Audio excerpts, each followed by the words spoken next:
If your child is preparing for Science Olympiad for class 3, what are the topics that you need to cover? Now the list of the topics we have already covered here, but among these we will pinpoint some of the most important ones that you need them to cover, and also what is really the kind of questions which are asked. For example, from shoot system, a lot of questions are asked. Life cycles and young ones, again a very important topic. Birds is an extremely important topic. The kinds of beaks, claws, all of those are commonly asked questions from the section on bird. So bird itself is a very important and a comprehensive topic. Cover that carefully. Another important topic that you must be familiar with is housing.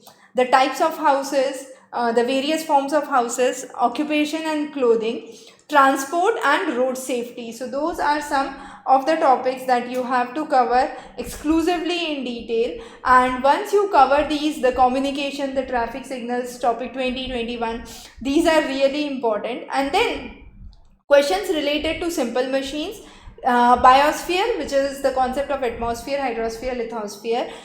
These are really important, and at this stage solving and understanding logical problem becomes important. So if the child is well versed with the logical section, later on with class 4, class 5, this is the section which is already done. Only thing that the child would require is more practice on these topics. And achiever section problems would give you an insight about how with the same concept difficult and twisted questions are asked, and from the topics that we have already covered here, you would understand how these need to be enhanced. So various topics, the properties of water, for example, the crop and the types of crops, the shoot system, are some of the really important topics that your board must cover with conceptual understanding, because these would be applicable with higher standards as well as they proceed with higher classes.